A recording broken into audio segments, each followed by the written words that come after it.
let freedom ring from the rolling mountains to the flatlands. We sing, no one can take our rights. Our Second Amendment will defend our land. With every bullet we stand. We were born in the USA, the land of the free, with guns in our hands. We'll forever be Southern blood runs deep through our veins. We'll stand tall for America till the end of our days.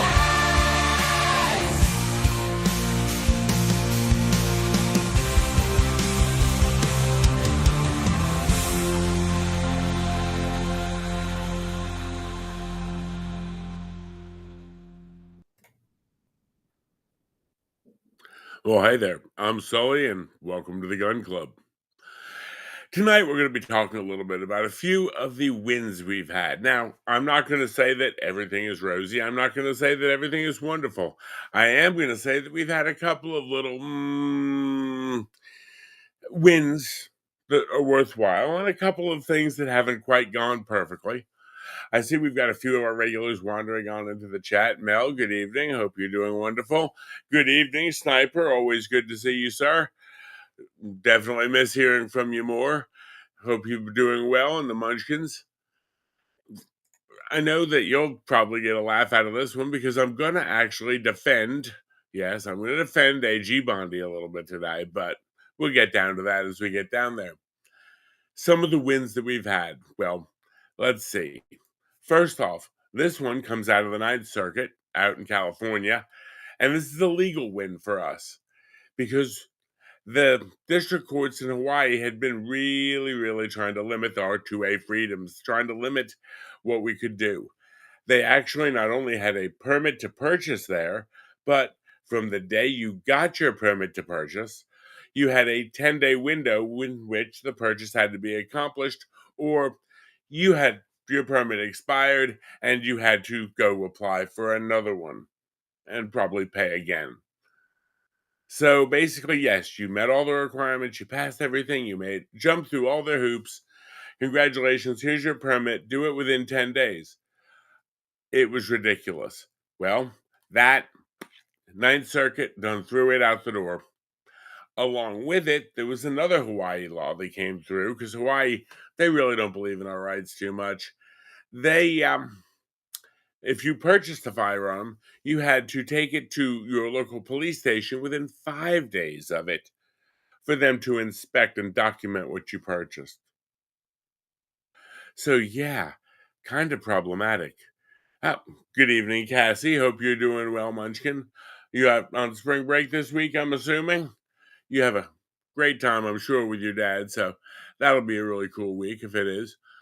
But yeah, Hawaii turned around and said 5 days. So, okay, you go out and you purchase a firearm. Totally legal, constitutional thing to do. You've got to take it to the police and let them inspect it and document it within 5 days. Wait a minute. Is there anything else that we could ever buy that you would have to take to the police station within 5 days?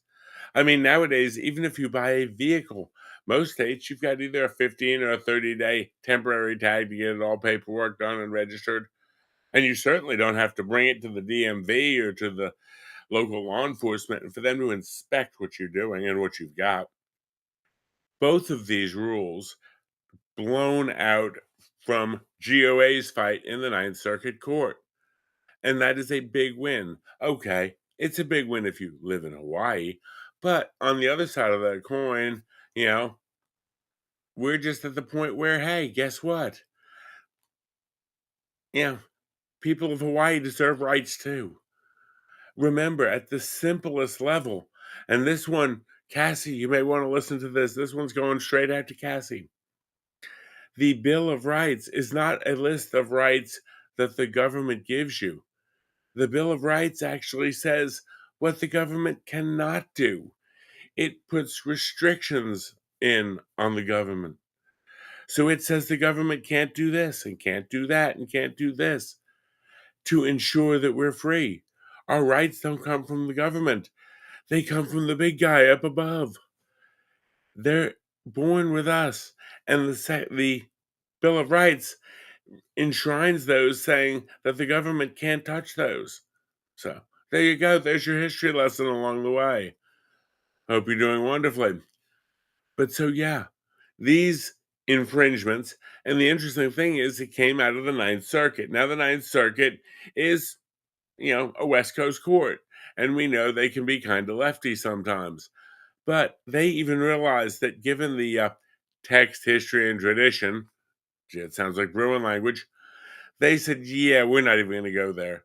So that big win, because not only is that going to hold for Hawaii, but the rest of the Ninth Circuit.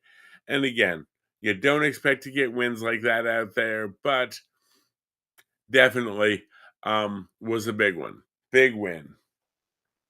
Now, the next one we're going to talk about was another big win, I can say. The Gun Owners of America had a Freedom of Information Act that they submitted close to 4 years ago to the ATF. FOIAs, or Freedom of Information, is basically where a private citizen requests information from the government because they do work for us. And when we file a Freedom of Information request, they typically have to honor it and respond to it. Well, they sent the documents that were responsive to this Freedom of Information Act request to the Gun Owners of America. We'll talk about what the request was in a minute. Now, when the ATF sent these documents back in response to this legally mandated request, it wasn't they sent it because they wanted to. They sent it because if they didn't, they'd go to court and get fined or potentially other trouble, other sanctions. So they responded to this information request by the GOA, but their response was so defective, and Mel can probably explain to the world why this is defective. They failed to redact a bunch of the information in it that should not have been disclosed. So, under legally mandated disclosure, they responded to something that they legally had to do. And guess what? They turn around and responded with this documentation, but they did it defectively. They then turned around and told the courts and went to a court and said, because we did it defectively and forgot to redact all the information, we want everything sealed. And the judge went along with it. That was in 9 of 2023. And again in 10 of 2023. Congratulations on your transfer to Oklahoma, sir. Hope things go well there. I've actually got a couple of friends in that neighborhood. I haven't talked to them recently, but a few friends out there near the Air Force Base. But so, getting back to this. So, GOA submits a legal request. ATF legally has to respond, does so in such a haphazard and defective manner that the results of the response get sealed by a federal judge. And the GOA and their attorneys are barred from even mentioning that this happened. They get a gag order on them. So yeah, the ATF just messed up so bad. I'm sure it was an accident. They just messed up so bad that they had to turn around and actually redact a bunch more information. But they sealed the whole thing. So yeah. Kind of wild. Well, guess what? In a court battle that's gone on for over a year, not to get the records, to be able to see the records that were federally required to be turned over. A judge 3 days ago, went ahead and released that. And now GOA is going to be able to look at the records and be able to disclose the records. These were records. It's the fun part. It was records about an unlawful secret surveillance program on American firearm owners. Yeah, they're not allowed to do that. They had an unlawful, again, not allowed to do that, surveillance program on American citizens who chose to exercise one of their constitutional rights. The GOA caught wind of it somehow, requested information on the specific program. ATF gave it to them, but they did so in such an oopsie defective manner. Yeah. And Mel says, yeah, I'm sure. Mary says, yeah, I'm sure they did that on purpose. Yeah, definitely. Definitely. I see. Sarge say, yeah. Ooh, that's harsh. That's harsh, but fair. I can deal with it. Uh, Oklahoma DMV, they kind of have issues, I'm assuming. That I'm not familiar. I have not lived that far. I've gone through out a bunch over there, but yeah. Okay, thank you, sir. I appreciate it. I will defend her, and I know it's an uphill battle. And I appreciate the super chat, Sarge, as always. Always appreciate those and the Rumble rants over here. And speaking of that, we are in the beautiful Rumble studio tonight. Yeah, it has its glitches and it has its days, but I'll tell you honestly, I absolutely love using the Rumble studio because we know that we're helping let freedom ring a little bit more. And we're supporting Rumble because they support creators, they support us being honest and actually allowing to get into these topics. You know, like the federal judge blocked GOA from getting into a topic. Well, that is now going to be coming out. So, again, my question, and again, this is not as bad as what happened with Brian Malinowski in Arkansas. We know my opinion of the ATF's antics there. And it's not as bad as what happened to Chopper Manley up in Maryland. And we know my opinion of the ATF's antics there. And, you know, we can go back historically to other places. So, I don't know, in Texas or other things like that. But, you know. Ooh, Oklahoma does make you present. Wow. Okay. That's the first I've ever seen or heard of that. I mean, I've lived Virginia, North and South Carolina, and since I moved down from New York, I don't remember when I bought my car in New York, but I don't remember any inspection there. But none of these three do I even remember taking a car to a DMV. I don't know. But so now this had to go through after the 3 years of getting the FOIA information, had to go through another year and a half of battling federal courts that said, yes, the public has a right to this information, but no, they can't use this because the government gave it to them effectively. Well, GOA won that. And so now that's going to be coming out. And I'm sure whatever it is on this secret little cabal of theirs, I'm sure we'll have fun discussing it when it comes out. I have not seen the specifics on it. Next one, big hats off to the great state of Wisconsin. They have now passed a state law outlawing gun-free zones. Now, this only applies to public areas, things that are in the public. So, again, if you're a private industry, private business, private homeowner, you can still have your property, your rules. But what it does do is, you know, public parks or public playgrounds, things like that. Yeah, pretty much they've outlawed gun-free zones in public spaces. So, again, they basically said instead of having, okay, yes, you got your permit or your state's open carry or constitutional carry, whatever the case may be, but then having little fiefdoms, little villages, towns, whatever within the state try to restrict those laws. Now the state says you can't do that. If it's a public area, you can't do that. And I believe if I read the law correctly, anybody who tries to block somebody who is legally and lawfully carrying from going into one of those spaces, they are arrestable and chargeable with a misdemeanor. Sorry, Karen, this is for you. Yes, that's right. If you try to block someone from legally exercising their rights, Karen can go to jail.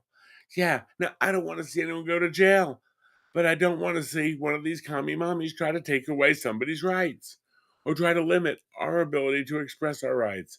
So, yes, big one. Big win there. And you know what?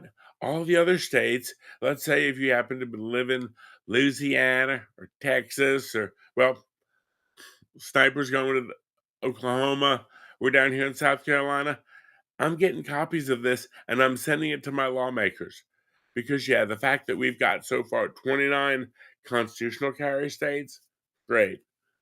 Now let's get 29 where that aren't allowed to infringe on our rights. Uh, Good evening, Scott. Good to see you. And I'll just let you know that although I may have been defunded, Sniper has kicked in a buck tonight, so I feel slightly funded. I feel so funded. But yeah, so Wyoming again, outlawing gun-free zones, golf clap, definitely. Big step up. Because as we know, number one, having the ability to protect oneself, one's family from who knows what's out there, who knows who's out there, that's a good thing.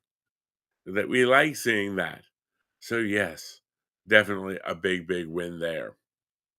Now, the next one, I'm trying to find the clip here because we had a great clip for it, and I actually seem to have lost it. This came out of Florida today, I believe, or in the immediate uh, recency. Governor DeSantis has apparently woken up and realized that, yeah, the 2A means something there too. Now, when they became constitutional carry, they were doing good things. It was a step in the right direction. But there was some questions about, did it have to be concealed? It couldn't be open carry. Well, guys, in Florida, it's kind of warm, and it's already warm this time of year, but it's going to be getting warmer and warmer. So thinking about, what do we want to see? The ability to open carry so you don't have to wear cover garment. Again, give us more flexibility for what we carry, when we carry, where we carry. Yes, DeSantis is actually coming in and doing wonderful. So definitely is a big deal there. He is waking up. He actually had a big speech today talking about how, when this is where I had the clip from, and I'm trying to find it on the fly here. He actually came out and said today that, you know what? These people who said when we opened up more carry, we opened up constitutional carry, oh, there'd be all these deaths and this and that and the other, and it never materialized. All of the drama that has been, oh, this is going to happen and that's going to happen, and it's never materialized. They can sit there and call out for all the, oh no, what's going to happen now? But when it comes back up to the end, what are we seeing is the consequences that they keep promising us are going to keep happening didn't really happen. And that is the greatest part of the whole thing, because the more we can get through and do things, that will protect our rights and those of our friends, the better off we're going to be. And big 2A victories. I'm trying to find, let's see here. Let's see.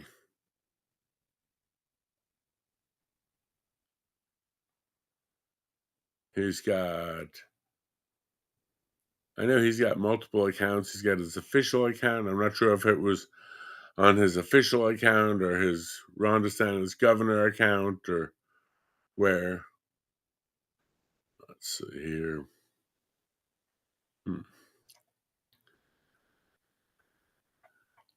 Scroll down. No, I can't find it. I'm sorry. But yeah, he was basically came straight out and said, look, everybody said when we went, constitutional carry, there'd be all these deaths and all this trouble, but yeah, unbelievable. But just never materialized. All the death and dismay that we were supposed to have never materialized. Okay. Oh, actually found it here. It's on Florida Voice. I thought it was on Florida News. It was on Florida Voice. Sorry. Nothing but the highest production quality around here, so I do what I can. Check this out. And this, again, shows where we're getting just a little bit more based out of Florida. and DeSantis is waking up.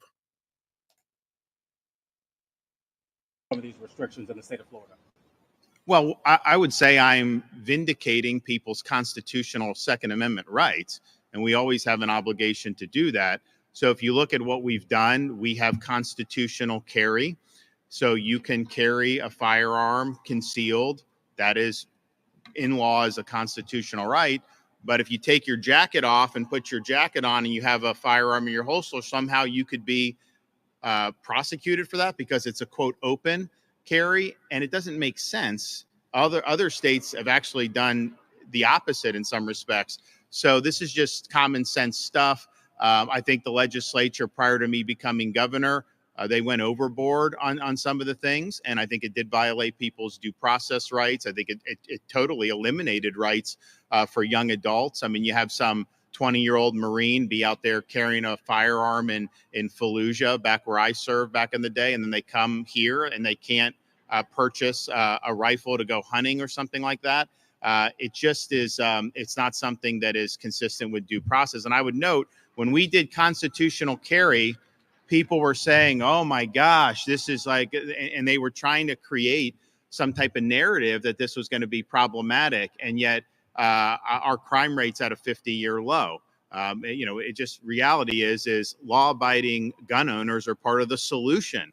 They're not part of the problem. And a criminal doesn't care about any of these restrictions about where you can carry or if you can carry. Right. They're going to go commit a crime. They're going to go commit a crime.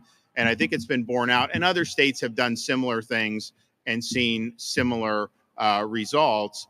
The states that have the most stringent infringements on Second Amendment, a lot of them have like really serious problems, like Chicago and some of these other places. So I've always been, this is not anything new for me. This is what, I mean, I said back in 18 where my position was.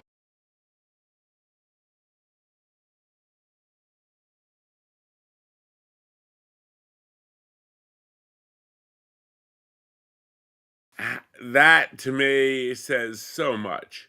Now, he's a political individual. He's a governor. He's a politician. He had started to run for president. He may decide he wants to do that again. We know he's term limited out as the governor, so he may decide he's got designs on the House of Reps or the Senate or the presidency or wherever. But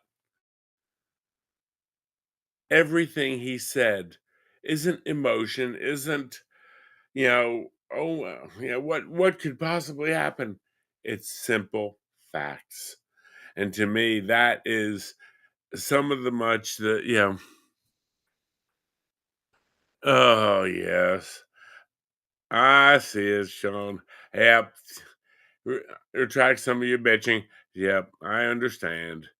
But I will say this. If he's going to come out with that kind of stuff, I can live with that every day. I would say I can live with that every day because it is so logically based, so matter of fact. And that's the thing. Most conservative arguments tend to be more logic and fact, matter of fact based, and not, oh, what could possibly happen? What if? Well, if we have this, what if? We need to do something. Those euphoria, utopia, fever dreams that unfortunately the left tends to have sometimes. And I'll also say this, and I know, you had your share of thoughts about what's it, deplatform boots. Okay. One thing, and this sort of goes into my Pam Bondi take two. Ron, Pam Bondi. Yes, Pam was AG of Florida during some laws that were put in place that were very restrictive toward the 2A community. We'll just say that as a broad overall. Yes. And there were some things, and Ron's trying to work on some of them now. We have to remember not so much just what they did, that yes, some of their stuff was very bad, and yes, they were getting into red flag stuff and doing some really bad things and violating rights. In my opinion, they were violative of people's rights. They violated due process, and okay. This is, well, I always resist it when people call it constitutional because of the open carry BS. Um, Honestly, it's state by state. It is so much state by state right now. It's okay. Again, South Carolina had no open carry for a long time, only concealed carry with a permit. Went open carry okay, and then went constitutional, which is okay for open or concealed. North Carolina has always had open carry, and only in 96 did they get concealed carry with a permit. The hiccup on that was, well, they've always had open carry, but there was actually such a charge on the books as being armed to the terror of the public, which meant if you walked down Main Street and little Granny Grump across the street from you, who you didn't even notice was there, said, he's got a gun, you were chargeable. Now, not a lot of officers did it, but armed to the terror of the population was always that, what is the terror of what population? Of, what, anti-gunner. So yeah. But Florida, like I said, they went constitutional carry for concealed. There were some limits and there's some bad stuff, and Ron's trying to work it back. But again, what was it done in the shadow of? What had happened not too long before that? I'll give you a hint. It happened at a high school, one that might rhyme with Clarkland. And if you look at that, and that one is the biggest thing that had been looming over their heads, there was an emotional push among the citizenry. Now, not the hardcore 2A and not the hardcore anti gunners. These people pretty much are going to believe what they believe either way. But that middle of the road range went all upset about that. And now what happened? They, a few of them went with, someone's got to do something, someone's got to do whatever, someone's got to fix something. But, I get that. And someone did something.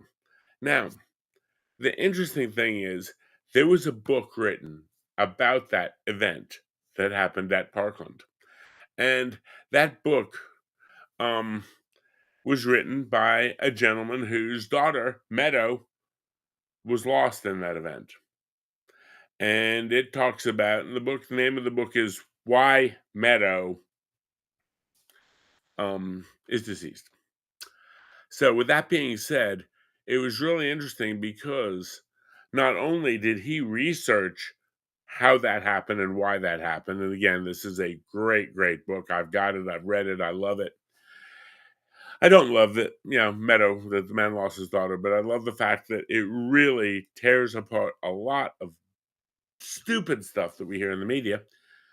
But the forward to the book, the forward to this text, is actually written by the sister, Meadow's sister. So Dad wrote the book and did the research. The forward to the book is by his daughter who lost a sister there. And if you want to talk about someone, taking it seriously and trying to be, legit about things, to me, that says it all.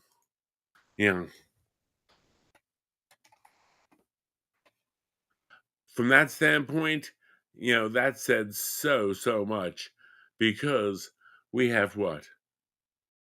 The outline is not anything about the pew pew that was used, although they tried to make it all about what was used, that big thing with like a 15 on there. And no, not an AR-15. I mean, far be it from me. But, yeah, they made it all about that. But when you read the book, you realize the number one failure in there was the failure of, and I will say, the state. Now, the state, I'm using it very generically, whether it's the village, town, city, state, the state, the gov, to protect the citizens, to protect the students, the failures of the school to protect the students. And it was so awful, because we sit there and we watch what's going on, and it's like, okay, this is straight out of the forward for that book. After my sister Meadow was murdered at Marjorie Stoneman Douglas High School, the media obsessed for months about the type of rifle the killer used. It was all clickbait and politics, not answers nor justice. That wasn't good enough for us. My dad is a real tough guy, but Meadow had him wrapped around her little finger. He would do anything she wanted, and she would want him to find every answer so that this can never happen again. Well, my dad teamed up with one of America's leading education experts to launch his own investigation. We found answers to the questions that the media refused to ask, questions about school safety that go far beyond the national gun debate. And the answers to those questions matter for parents, teachers, and school children nationwide. If one single adult in the Broward County School District had made one responsible decision about the individual who did this, then my sister would still be here. But every bad decision they made makes total sense once you understand the district's politically correct policies, which started here in Broward and have spread to many schools across America. Folks, if that doesn't say it all, we've talked about the failures and we've talked about how many times this was reported. It was reported to the school. It was reported to the district. It was reported to the county. It got reported to the state. It got reported to the FBI. This individual was on everyone's radar. We all know that line. And still did it. Because, well, nobody wanted to target him. Yeah. But after it, again, it was the AR ban. And that was where the AR stuff got so bad name because it was an AR. Could have done it with anything. We've proven that and time again. But that was, we had to put the blame somewhere. And we couldn't put the blame on the government, on the state actors that were responsible to deal with this. Now, that link for that book, it came out right after this discussion. Because again, a lot of Florida's infringements on the 2A were done in the shadow of this event. Think about where the mindset of the world was in this event. We know that the other side will never let a tragedy go to waste. Well, guess what? They didn't want to let that tragedy go to waste. But now, again, we're seeing DeSantis waking up, making sense, stepping up. So I think that's another win for us. We can put that one in our column. Last one, big one for tonight. North Carolina is on the verge of becoming a constitutional carrier state. Will be number 30. Yes, that's right. 30. They're on the verge of it. Now, the law is pretty well straightforward. There's a couple of landmines in there or limitations on where and when and if you're allowed to have anything in your system at the time you do it. But they're at least going down that road. We'll see how it gets negotiated because we'll see where we're at and work from there. As far as North Carolina, it's not the perfect bill, but it's a step further than they were a month ago. And again, if there was going to be a state to come number 30, North Carolina would be a position for it. And I will say this, when you look at number 30, remember that's 3/5 of our country. So little by little, we are winning. It's not been an easy battle and it's been uphill, but we are winning. Okay, now for the part that Sniper's been waiting for. And I know this could be an uphill battle, but I'm ready. I'm warmed up a little bit for it. Pam Bondi. Yes, she was AG of Florida when they passed some of the negative stuff. We talked about that. Yes, she is. I'm going to just read the exact quote here, see if I can find it. My biggest complaint about Bondi is that she wasn't ready for the big show. She's a state player and not good at national scene, but I'm distracting you. Well, yeah, you are a little bit. Always good to see you, sir. Haven't heard from you in forever, so definitely enjoy that. But given what is going on, She took over as the Attorney General, which is head over the Department of Justice. Then she had to sort of get an FBI director confirmed. We know Cash went in there. She had to get an ATF director kind of confirmed, although she's got a temporary acting ATF director. She TAD'd Cash to that. She's got Dan coming in under Cash. Dan starts, I think, he either started Friday or Monday. So, okay. So again, we're still very, very, very early in the administration. As the Attorney General, yes, she deals with the FBI stuff. And yes, I know there's a big box of files that should be coming out, or a truckload of files that should be coming out. I understand that.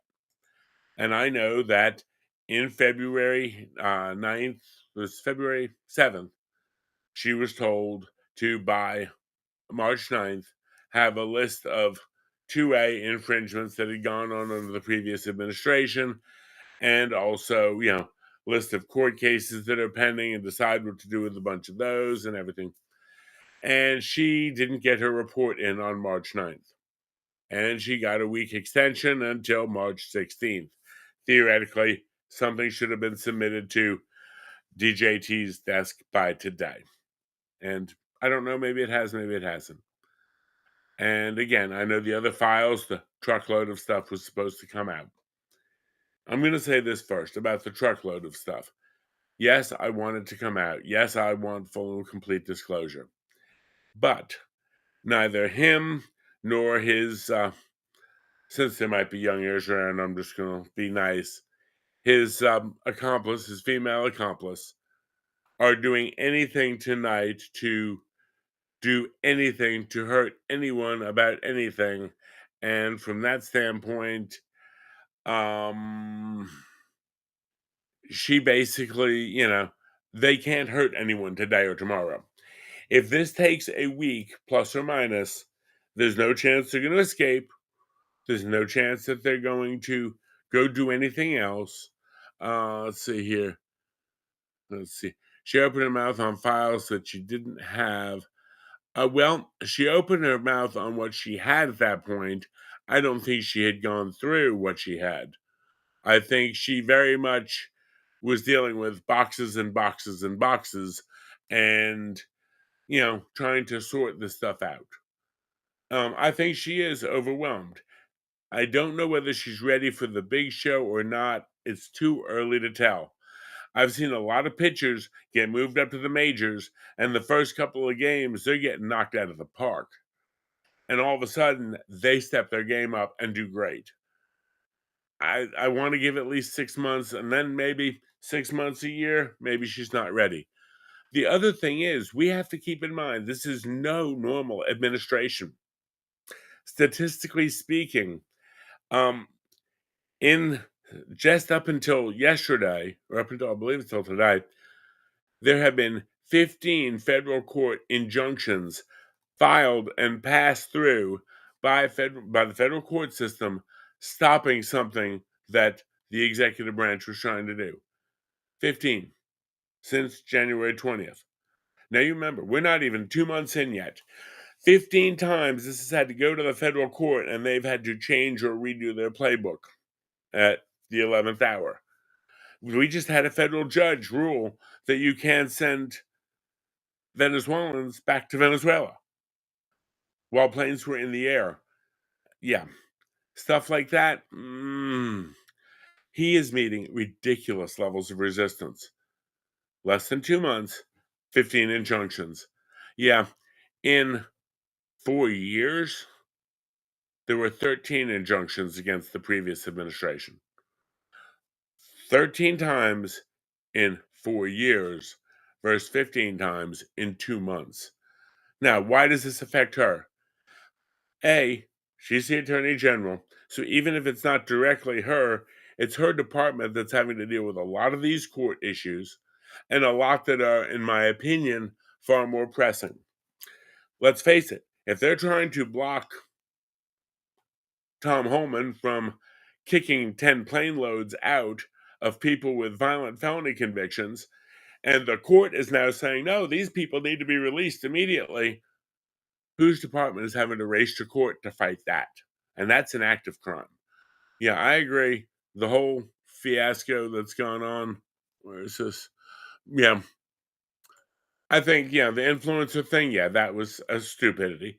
And I'm not going to say she hasn't done some stupid stuff, but I will say on the other side of that one, she basically, she oops on that.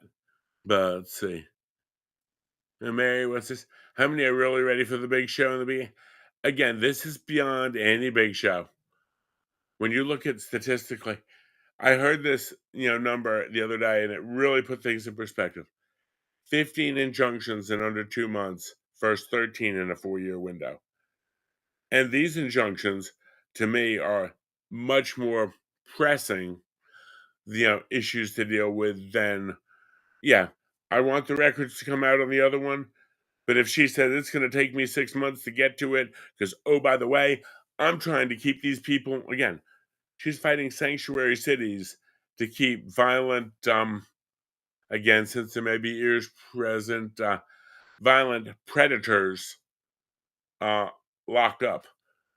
She had to go after, I believe it was Commonwealth of Massachusetts, because the city of Boston let 9 accused SA individuals out who were all illegal. Yeah, she's dealing with that. Where do I want her to spend her time? Now, is she, behind on the stuff for the 2A? Yeah, unless she got the email sent in today and we don't know.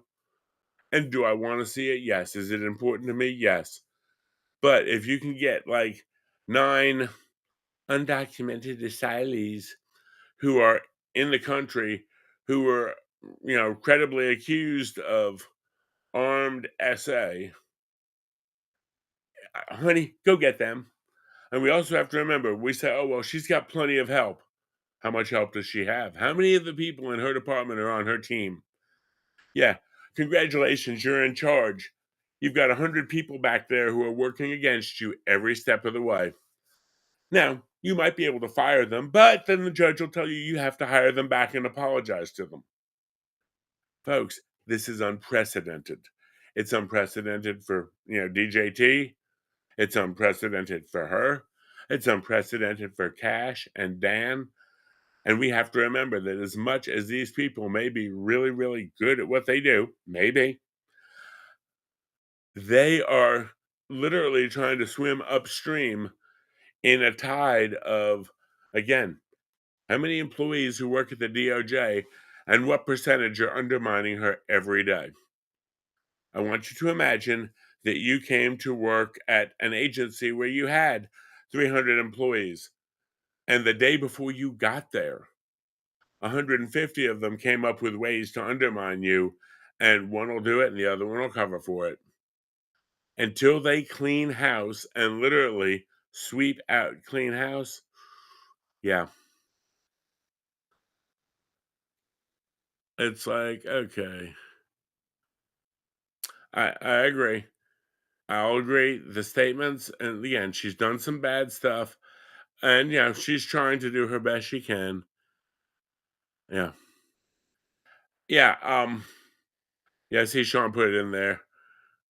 Are you Yes, I am dual streaming on Rumble and CommiTube, but Sean also tipped me off, for Sniper also tipped me off that his munchkin's in the house. And so I'm biting my tongue a little bit from time to time. But yeah. Little ears, little munchkin type ears.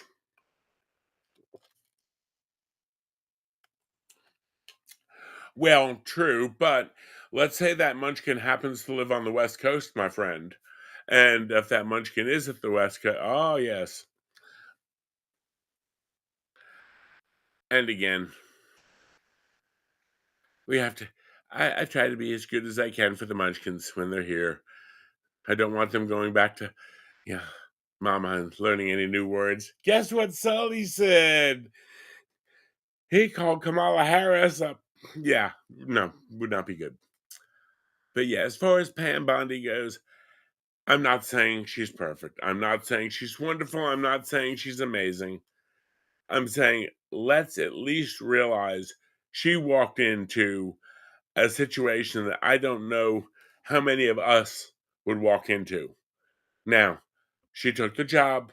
She should live up to it. I'll give you all of that. But again, remember, this is a little bit new to her because in Florida, imagine like everybody you're working with actually on the same team, not half, 2/3 working for the other team, and you don't know which half it is. You know, I'm sure they're fragging her, like you would not believe. Um, oh yes. Mm-hmm. Very much so. Very, very much so, sir. Like I said, to me, like I said, I'm not gonna say she's perfect. I'm not gonna defend anything. And I agree, Sean. She's tried to play media darling at time too much or for.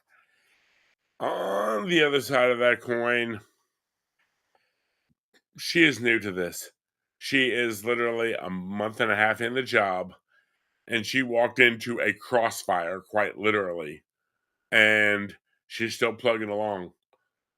I know right now, if if she called me and said, "Could you come up and help me with this?" I wouldn't know where to begin. Would not have a clue. Would not even think about it. And there's not a lot of people who want to get into that. There's not a lot of people who want to put their private lives and their private practice or their private whatever they're doing or wherever they're at aside for a job that at best is going to last 4 years. And that's only if you don't tick somebody above you off, and we know who that is. So yeah, maybe she's got a 3 or 4 year job and she's trying. And until she lies to me, missing a deadline, having an oops, having, some media faux pas, that's growing pains. Until she lies to me or screws it up, definitely. Um, yeah, I don't think I'm going to feel too bad about that. Oh, well, I see what you're saying on the Schumer stuff there. That, I'm just going to say this, that's going to be fun to watch. And I'm going to be doing that as one of my topics tomorrow night on the other channel because that is really, really got some interesting implications down the road as well. But like I said, for Pam, let's give her a little grace. Let's give her a little slack. I mean, to me, I want to 100%, I want this stuff to come out. I want that 2A report, the infringement report done. Should have been done a week ago. It wasn't. But then again, how do we know that she did not assign people in her office to start going through those laws and those lawsuits and then they didn't show back up? I mean, I'm sure there's plenty of, yeah. So let's give her some slack.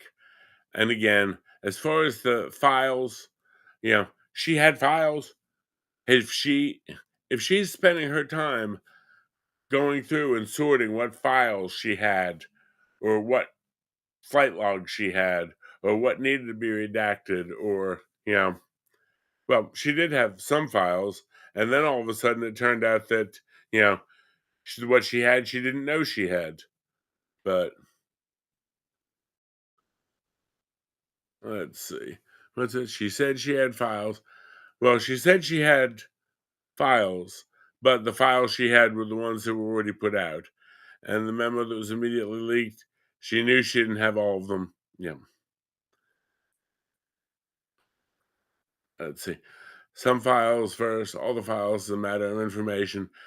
Well, yeah, the Southern District of New York office definitely did some maybe bad stuff on it. And again, I understand, yes, she should have shut up at some point. She's learning. All I can say is 2 months in to what has got to be one of the hardest jobs in the world. And I'm going to sit back and I'm going to say, let me see how this plays out. Let me see how this plays out. It's kind of like, what's it, Major League Baseball is 162 game season these days? If we're going to start cutting people from the team first week of the season, start turning against them first week of the season, Yeah, we're playing a 4-year game here, at least 2 years. So yeah. Oh, I'll agree with that. That's a very, very strong possibility. I mean, and let's face it, we're just now being able to figure out that, there were 26 people in the Capitol back in January of 2021. Imagine that.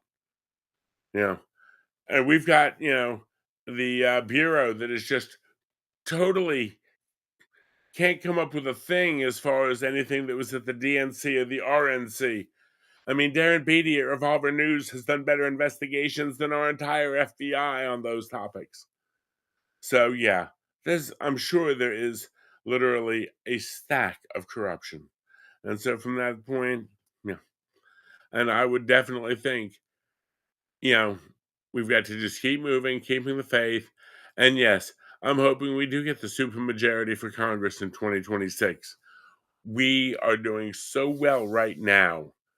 And the funny thing is, I honestly believe it wasn't that we have a great candidate, not saying we don't. But I mean, let's face it. What did they offer up for opposition? Dumb and Dumber. I mean, come on. This is, we won that one.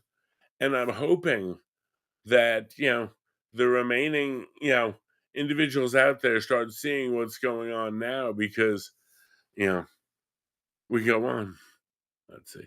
Not to mention all the Congress people that are complicit, right? I'm sure they're stalling, yeah. And let's see. Poor Al. Yeah, I've got to say, the resemblance between him and Scrooge McDuck from that little antic, hey, you kids, get off my lawn. Exactly. Exactly. He is a toddler. And, honestly, if we're going to sit there and we're going to throw rocks at them, fine, let's go one further. I don't know which one of them is, dumb versus dumber out of him and, Jazzy Crockett.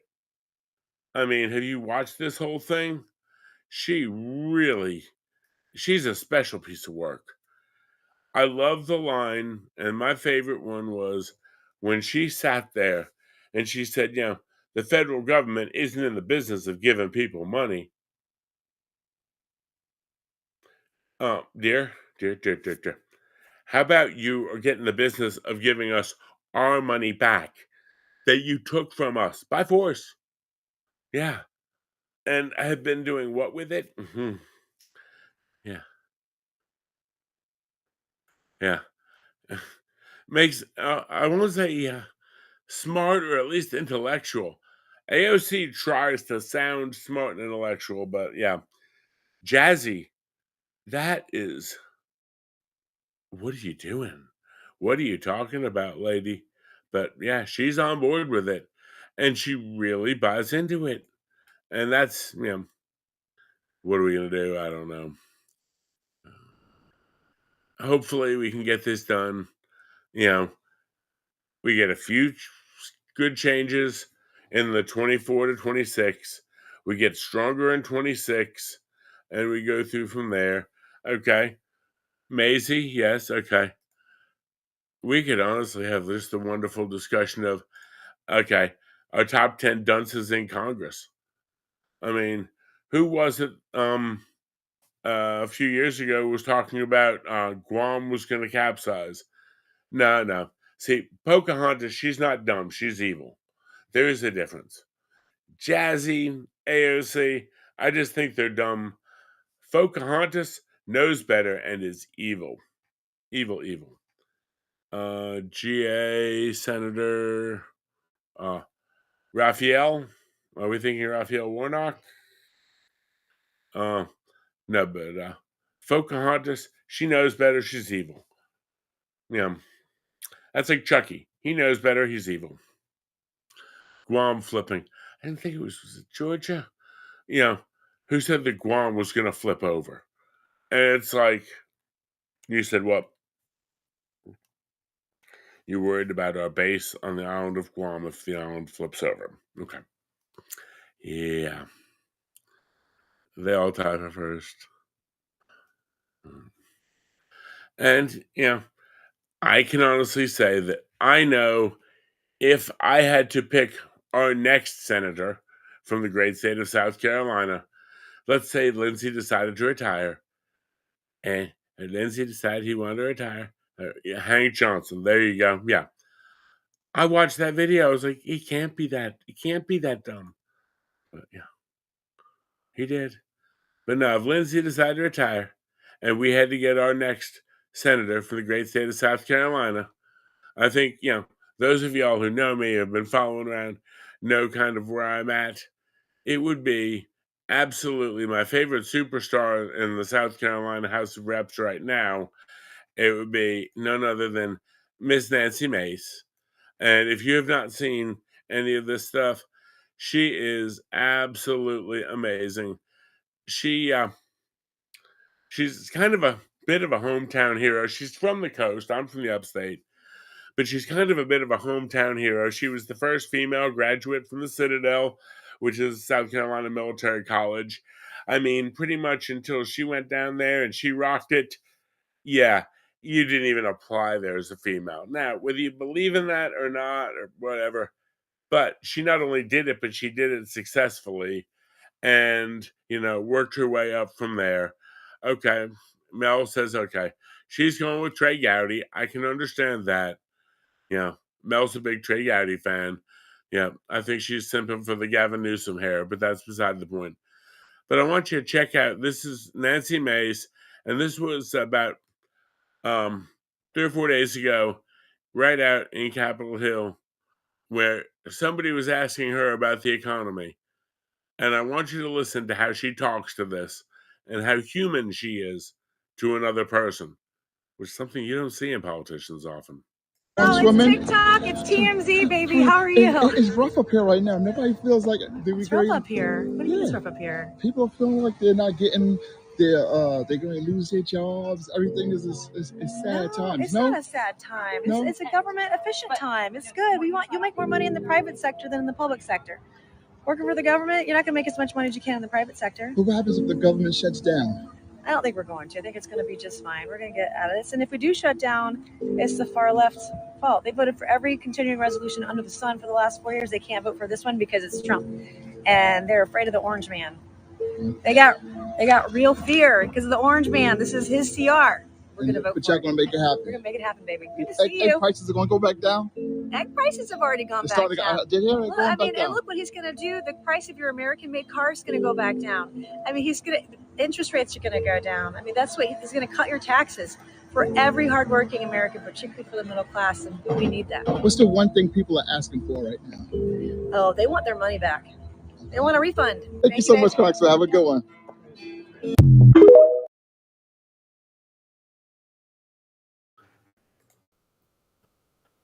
To me, the fact that she took the time to honestly engage with him. Now, she's walking out the door. I have seen many, many, many politicians literally, they're walking out the door, no comment, that's nice, blah, blah, blah. The fact she stopped, talked, actually had a discussion with somebody, you don't see that in many these days. She is, I will say, more straightforward, more honest, more genuine than many I've seen. And that kind of reminds me on the whole thing, just because of the fact that, when we see, again, either side, okay, thank you, Sniper. But yeah, she is actually, again, in South Carolina District 1 down the low country. And again, I see more push from her. And again, a legal migrant, let's see here.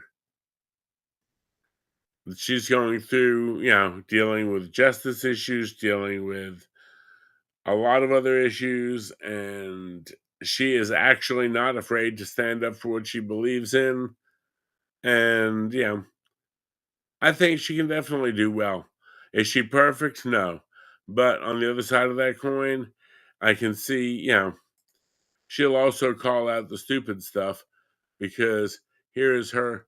She posted this one just to take a, let's see. I can see where you're going. I can see where you're going again. The thing is, at some point, and this the bad part, well, we don't necessarily have to trust them. We've got to pick the one we trust most.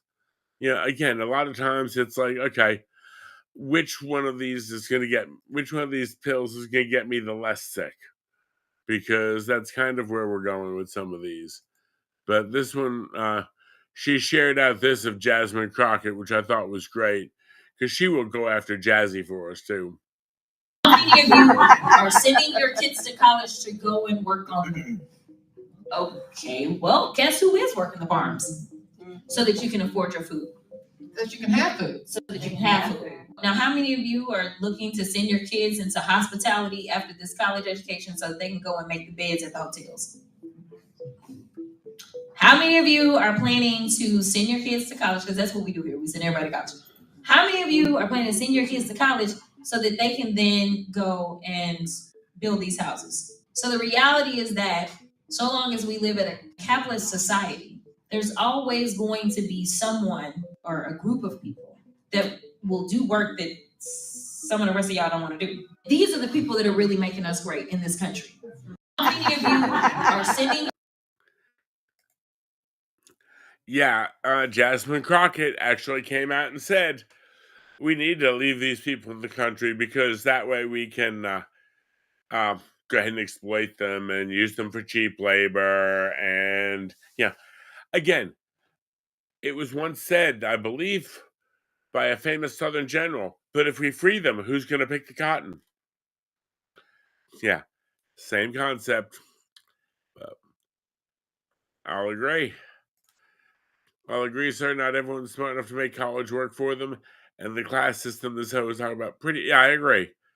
And like I said, if you had taken that in the 1850s, well, if we give them their freedom, who's going to pick the cotton? I mean, that was what it was. And she pretty much came right out and said it. We need to keep these people in the country as a permanent underclass. Yeah. So from that standpoint, I've got to say that, she'll call that out. She'll call out the BS. So, definitely, I respect her. Well, the cotton gin was actually great for like breaking down the cotton and getting the seeds out of it. I believe that was what Eli Lilly, maybe. Again, I'm trying to go back to my 19th century history, a little rough. But yeah, that was to get the seeds out of it. But honestly, crazy that we're gonna let this happen. But oh well, it is what it is. Let's see here. The projection. Right. Eli Whitney. Okay, thank you, Mel. See, Mel is actually in my brain. You didn't know that? I'm over here just sort of flying loose. And hey, look, I got the Eli right. Eli Lilly is a drug company. Eli Whitney is, a cotton gin. Maybe if I had more gin or more cotton, I don't know. Well, thank you, Mel. Well, folks, that's about all I've got for tonight. I appreciate y'all coming by. Again, keep the faith. We are doing good, in my opinion. We are winning a lot of these battles. Again, when you're looking at 30th state, looking at getting constitutional carry, Wyoming coming up with, no more gun-free zones in public areas, and we're going to put this out. And again, that's a law that a lot of other states can follow and adopt. If you're in one of those states where things are moving our direction and you want to push it either further, take a look at their law. When we've got Ron DeSantis talking about how he wants to improve their laws down in Florida, they're already constitutional carry, but only concealed. Now, you know what? You don't need to wear your jacket when you're carrying. So, definitely a big one on that. Okay. Eli Whitney Jr. was an American inventor, widely known for inventing the cotton gin in 1793, one of the key inventions of the Revolution. Yeah. As I recall, my brain is just broken tonight. More than you know, folks, more than you know. I did work 24 hours in the city yesterday, and we did have some nasty rain and windy storms roll in about 0300 for us this morning, so made life rough. But got off, so we all got off and got home safely, so that was nice. And just still sort of in a recovery mode. And Sniper, definitely great to see you here tonight. Always like seeing Sniper drop in. And once again, folks, just a quick public service announcement. Please, please, please be careful. Don't get your toothpaste and your hemorrhoid cream messed up, because bad things can happen.